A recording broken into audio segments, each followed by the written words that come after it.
കുട്ടി പോയി dress change ചെയ്ത് വരും. ഞാൻ പോയി ഡ്രസ് മാറ്റിട്ട് ഞങ്ങളും വരാം. ശരി. കുട്ടിയുടെ പെർഫോമൻസിനെ കുറിച്ച് എല്ലാവർക്കും നല്ല അഭിപ്രായമാണ്. താങ്ക്സ്. ആ, അടുത്ത ഡ്രസ് ചേഞ്ച് ചെയ്താ. അയ്യേ, ഞാൻ ഈ ചുരിദാർ ഇട്ടോളാം. ശരീരം മുഴുവനും മൂടിപ്പൊതിഞ്ഞു നിന്നാ ഒരു അട്രാക്ഷനും ഉണ്ടാവില്ല. ഇതൊരു ആഡ് ഫിലിം അല്ല കുട്ടി. ആ, ഷൂട്ട് ചെയ്യുമ്പോഴേ പറയണമെന്ന് വിചാരിച്ചതാ. ഇതൊക്കെ മൂടി വെക്കുന്നത് എന്താ ഇത്? ഇതൊന്നും എനിക്കിഷ്ടമല്ല. ഇത്ര മോഡേൺ ആയിട്ട് അഭിനയിക്കണമെന്ന് എന്നോട് പറഞ്ഞിട്ടില്ല. ഈ ഡ്രസ് ഇടാൻ എനിക്ക് ബുദ്ധിമുട്ടുണ്ട്. കുട്ടിക്ക് ഇഷ്ടമല്ലെങ്കിൽ ഞാൻ നിർബന്ധിക്കുന്നില്ല. Take it easy. Okay, bye.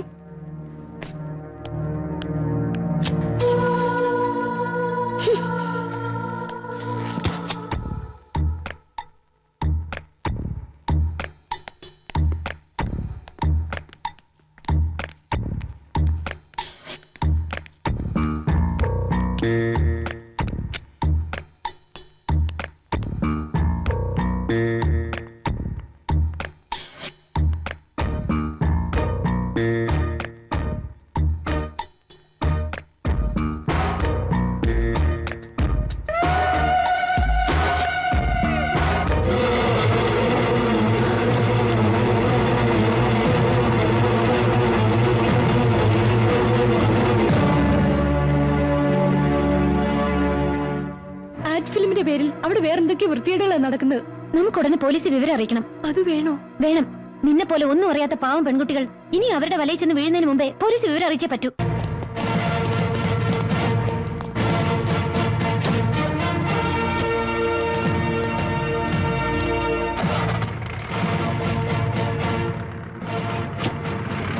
ആ ഒരു സംഭവം എന്റെ ജീവിതത്തിൽ ഇത്രയും വലിയൊരു ആഘാതം സൃഷ്ടിക്കുമെന്ന് ഞാൻ ഒരിക്കലും പ്രതീക്ഷിച്ചില്ല.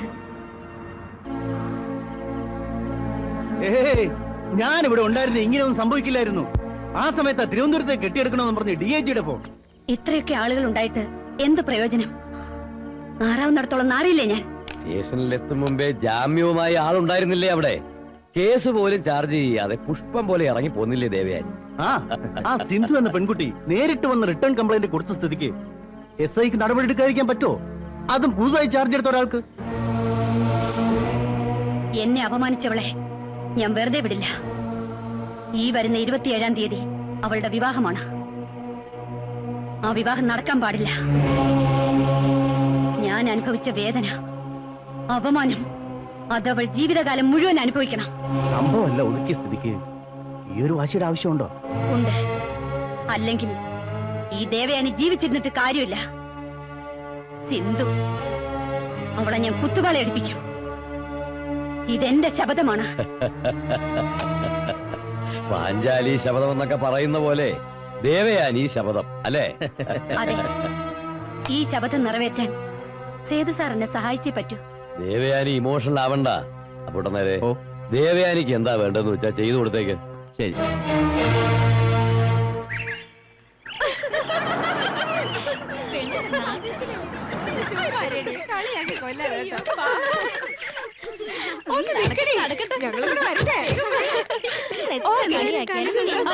ഹലോ, ഞാൻ വെയിറ്റ് ചെയ്യായിരുന്നു ഇത്ര നേരം.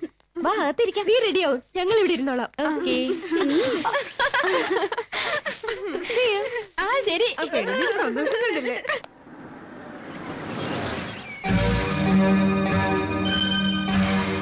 മാഡം, ഒരു ഫോണുണ്ട്. 1 minute.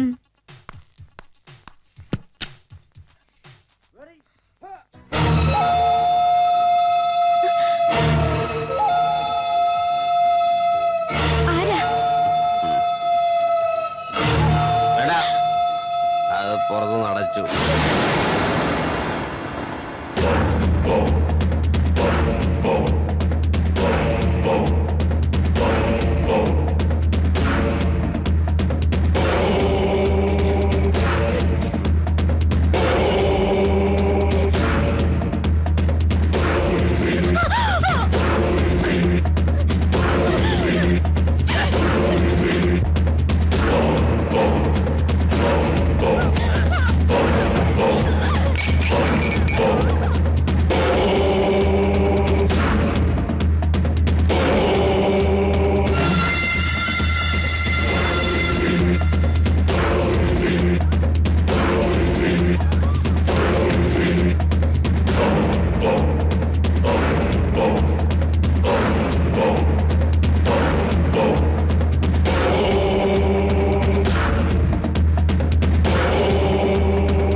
സുരേഷ് അല്ലേ? അതെ.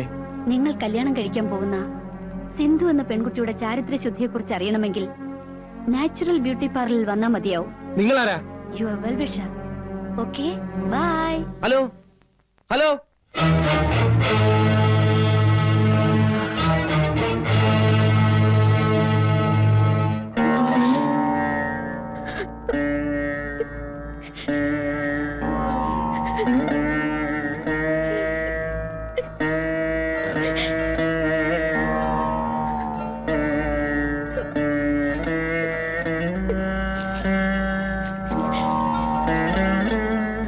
ഇതാ 500 രൂപ.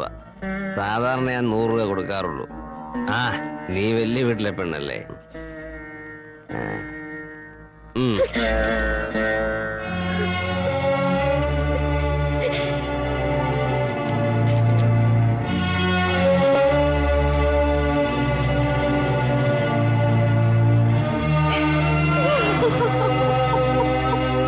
എന്റെ വിവാഹം മുടങ്ങി.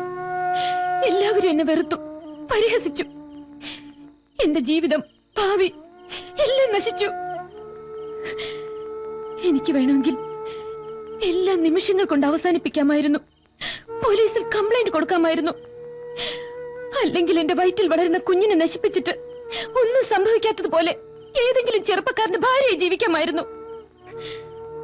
പക്ഷേ എനിക്ക് ആവശ്യം എന്റെ വയറ്റിൽ വളരുന്ന കുഞ്ഞിന്റെ അച്ഛനെയാണ്. മോളെ, നീ എന്തൊക്കെ പറഞ്ഞാലും അവനോടൊത്തുള്ള ജീവിതം വേണ്ട മോളെ. ഒരിക്കലും അത് ശാശ്വതമാവില്ല. ചെറുപ്പം കൊണ്ട് തോന്നുന്ന വാശിയാ ഇതൊക്കെ. കഴിഞ്ഞതെല്ലാം നീ മറക്കണം. ചേച്ചിക്ക് എങ്ങനെ ഇത് പറയാൻ കഴിയുന്നു? 20 വർഷം മുമ്പ് ഒരു വാക്ക് പോലും പറയാതെ ഇറങ്ങിപ്പോയ ചേച്ചിയുടെ ഭർത്താവ് ഇന്ന് വരും നാളെ വരും എന്ന പ്രതീക്ഷയിലല്ലേ ചേച്ചി കാത്തിരിക്കുന്നത്? എന്തുകൊണ്ട് ചേച്ചിക്ക് അയാളെ വെറുക്കാൻ കഴിയുന്നില്ല, മറക്കാൻ കഴിയുന്നില്ല? എല്ലാം അറിഞ്ഞുകൊണ്ട് തന്നെയാ ഞാൻ വന്നത്. എത്ര തെമ്മാടിയായാലും കൊള്ളരുതാത്തവനായാലും എന്റെ വയറ്റിൽ വളരുന്ന കുഞ്ഞിന്റെ അച്ഛൻ അയാളാണ്. അത് ഞാൻ തെളിയിക്കും.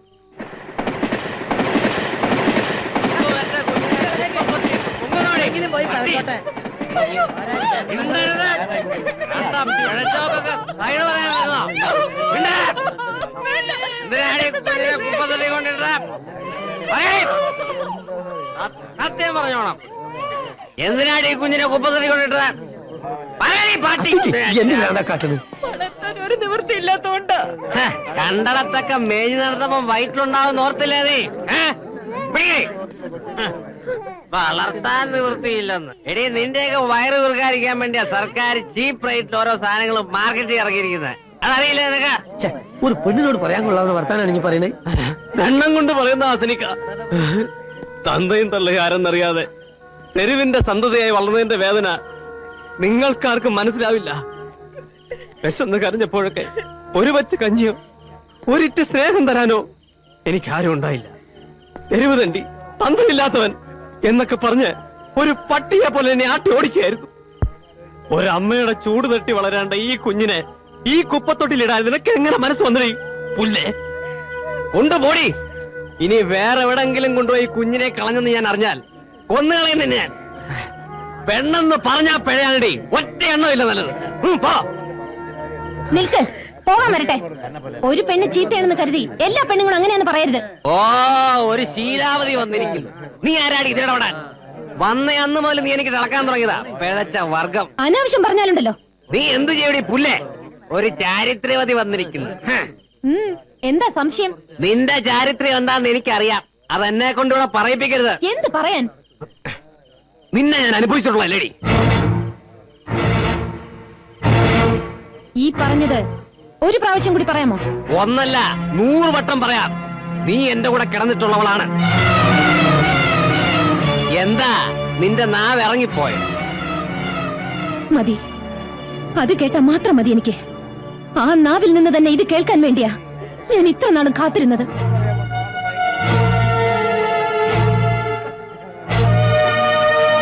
കാശിനു വേണ്ടി എന്റെ മാനം നശിപ്പിച്ചിട്ട് ഇപ്പൊ നിന്ന് സദാചാരം പ്രസംഗിക്കുന്നു. പെണ്ണെന്ന് പറഞ്ഞാൽ പിഴയാണെന്ന് വിളിച്ചു കൂവുന്നു. നിൽക്കൂ, ഇതിന് സമാധാനം പറഞ്ഞിട്ട് പോണം. നിങ്ങൾ ചെയ്ത ക്രൂരതയുടെ ഫലം എന്റെ വയറ്റിൽ വളരുന്നുണ്ട്. അതിന് ഞാൻ എന്ത് ചെയ്യണം?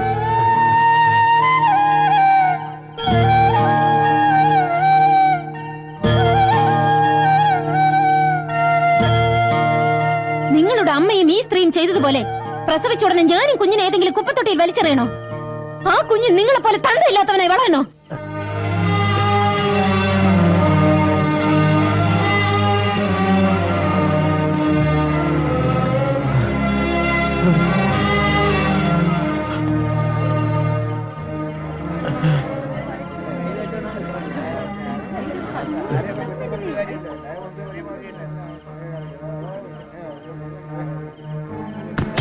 എടീ, നീ ഇത്തരക്കാരിയാണെന്ന് ഞാൻ വിചാരിക്കുന്നത്. ഇനി ആ പടി ചവിട്ടി പോരും. മാനവും മര്യാദയ്ക്കും ജീവിക്കുന്നോളാ ഞാൻ. ചേച്ചി, ആരാ നിന്നെ പഴപ്പിച്ചെന്ന് വെച്ചാ അവനെ കൂടെ പോയി കൊടുത്തോ. മാറങ്ങോട്ട്.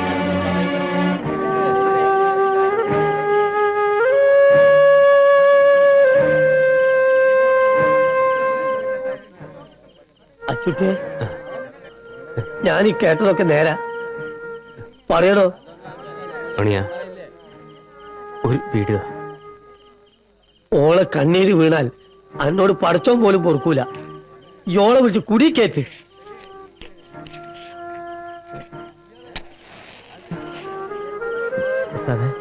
ഞാൻ വിളിക്കട്ടെ?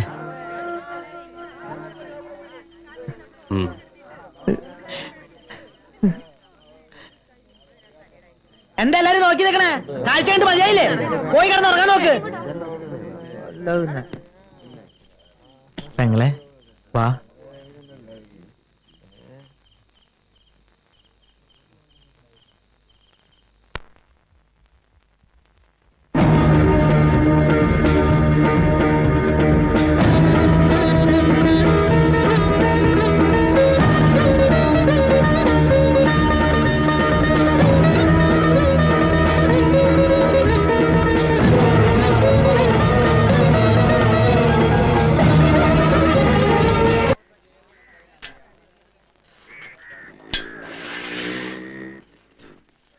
ഉസ്താദേ,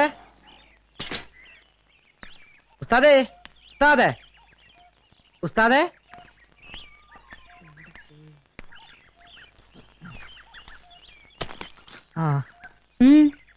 ഉസ്താദ് എവിടെ?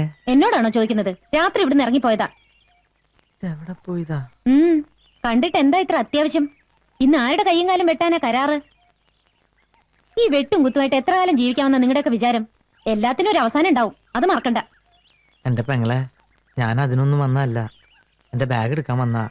ഞാൻ ഇവിടുന്ന് താമസം മാറാ. പോട്ടെ. അവിടെ നിക്കേ. നീ എങ്ങോട്ടാ ബാഗ് എടുത്തോണ്ട്? നമ്മുടെ ഗോപാലേട്ടന്റെ കടയുടെ മുകളിൽ ഒരു മുറി ശരിയായിട്ടുണ്ട്. അതുകൊണ്ട് ഞാൻ അങ്ങോട്ട് മാറാൻ പോവാ. അത് നീ മാത്രം തീരുമാനിച്ചാ പോരല്ലോ. ഇതകത്തോണ്ട് വയ്ക്ക്. ഉസ്താദെ, അത് ശരിയാവില്ല. നീ ആരെ പേടിച്ചിട്ടാണ് ഇവിടുന്ന് ഇറങ്ങിപ്പോകുന്നത്?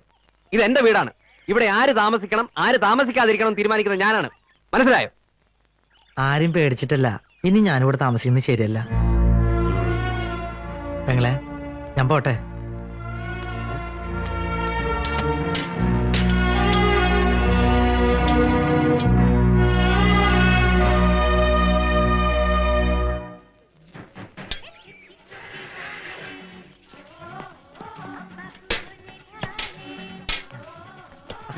ഒരു സ്ട്രോങ് ചായ. ഇങ്ങോട്ട് ഒരു ബാഗൊക്കെ ആയിട്ട്. ഞാൻ നമ്മുടെ ഗോപാലേട്ടന്റെ പീടിയുടെ മുകളിലേക്ക് താമസം മാറ്റാൻ പോവാ. അതേതായാലും നന്നായി. ആയിഷോ, ഒരു ചായ കിട്ടെടുത്തോ. ഒരു പെണ്ണ് വന്ന് കേറിയപ്പോ അച്ചൂട്ടി നിന്നെ പുറത്താക്കിയില്ലേ? പുറത്താക്കിയതല്ല, അവിടെ അത്രയ്ക്ക് സൗകര്യമല്ലേ ഉള്ളൂ. സുഖവും ദുഃഖവും ഒരുപോലെ അനുഭവിക്കുന്നവരാണ് ആത്മാർത്ഥ സുഹൃത്തുക്കൾ. മണിയൻ ആഗ്രഹമില്ലാഞ്ഞിട്ടാണോ? അച്ചൂട്ടി സമ്മതിക്കണ്ടേ? അല്ല മണിയാ. തെണ്ടിത്തരം ചമ്മാടിത്തരം കാണിക്കുമെങ്കിൽ സ്വന്തം അമ്മേനും തിരിച്ചറിയാനുള്ള കഴിവിരിക്കണ്ടോ? നിന്നെ പോലുള്ള തെണ്ടികളെ കൈകാര്യം ചെയ്ത് ഉസ്താദ് കാണുന്നില്ല. ഞാൻ ഒറ്റയ്ക്ക് മതി.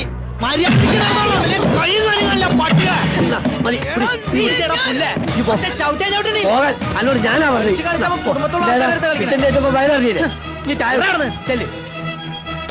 ഒന്നുകളെ എല്ലാത്തിനും ഞാൻ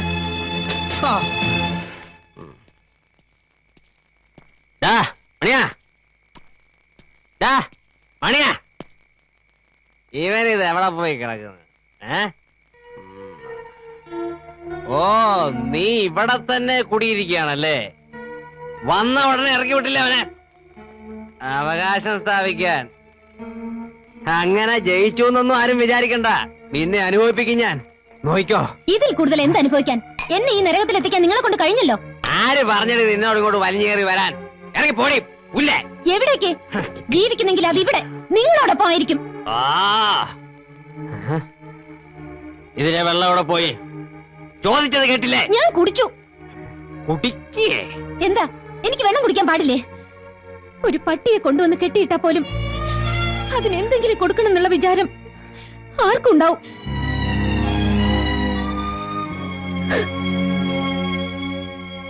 ഇങ്ങനെ പട്ടിണി അടക്കാനായിരുന്നെങ്കിൽ നിന്നെ ഒരിക്കലും ഞാൻ ഇങ്ങോട്ട് വിടില്ലായിരുന്നു.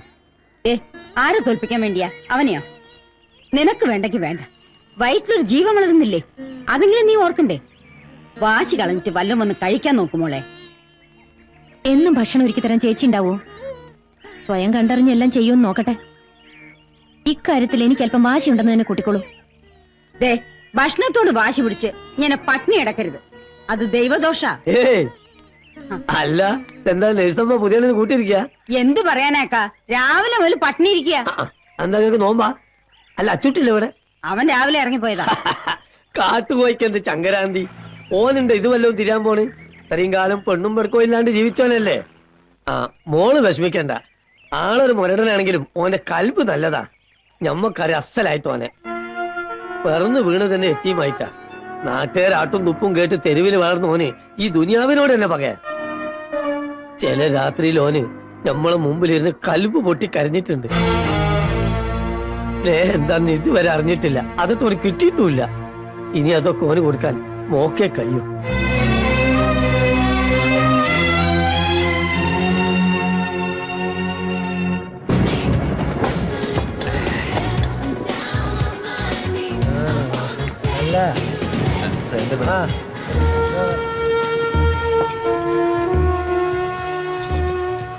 ഒരു പട്ടിയെ കൊണ്ടുവന്ന് കെട്ടിയിട്ടാ പോലും അതിനെന്തെങ്കിലും കൊടുക്കണം എന്നുള്ള വിചാരം ആർക്കും ഉണ്ടാവും.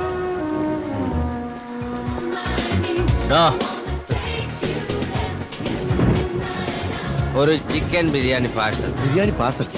ആ ശരി.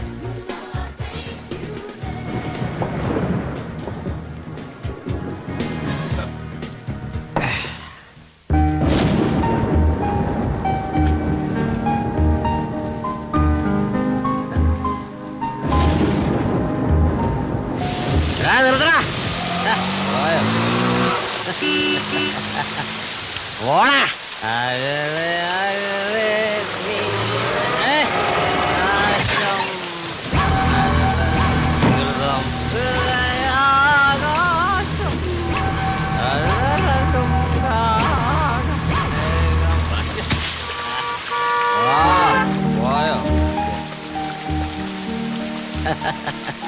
ഒരു ബിരിയാണി മേടിച്ചുകൊണ്ട് തരാന്ന് വെച്ചപ്പോ അതിങ്ങനെയായി.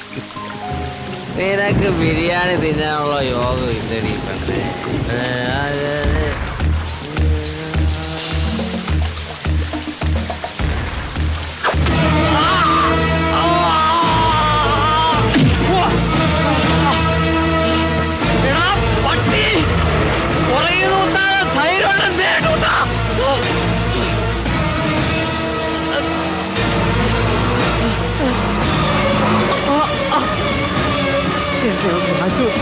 ആശുപത്രിയിലോ? പോയി പണി നോക്കണ. പട്ടിയെ പോലെ നീ റോഡിൽ കിടന്ന് ചാവണം.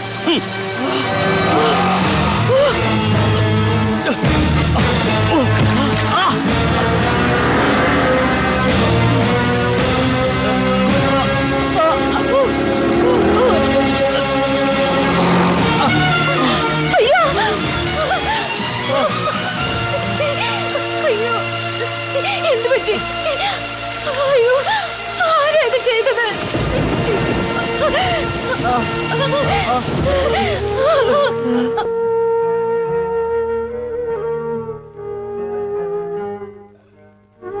ഓവറാൻ കൊടുത്തേക്ക്.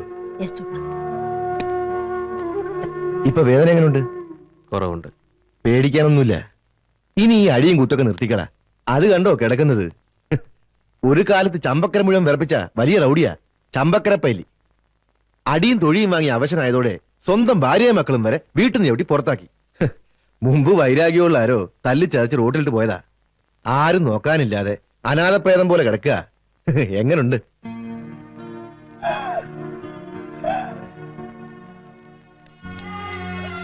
ദാ ചേച്ചി എന്തു പറ്റി? ബ്ലഡ് എവിടെയെങ്കിലും തട്ടിയതായിരിക്കും. നോക്കട്ടെ.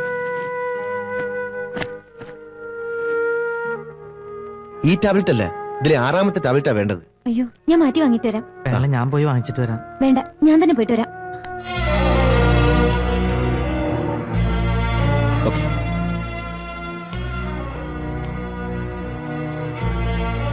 അച്ചുട്ടി, ഈ പുണ്യം ചെയ്തവനാണെന്ന് ഞമ്മക്കിപ്പോ മനസ്സിലായി. അല്ലെ സിന്ധുവിനെ പോലത്തെ ഒരു പെണ്ണിനെ അണുക്ക് കിട്ടൂല. അച്ചൂട്ടിയെ ഉപദേശിക്കാൻ ഞാൻ ആരുമല്ല. എന്നാലും പറയാ, ഇനിയെങ്കിലും നല്ല രീതിയിലൊക്കെ ജീവിക്കാൻ നോക്കണം. ഒരു ജന്മം മുഴുവനും അനുഭവിച്ചു തീർക്കാനുള്ള ദുഃഖവും വേദനയും ഈ പ്രായത്തുള്ളിൽ അവൾ അനുഭവിച്ചു കഴിഞ്ഞു. ഇനി അവളുടെ ജീവിതം അച്ചൂട്ടിയുടെ കയ്യിലാ.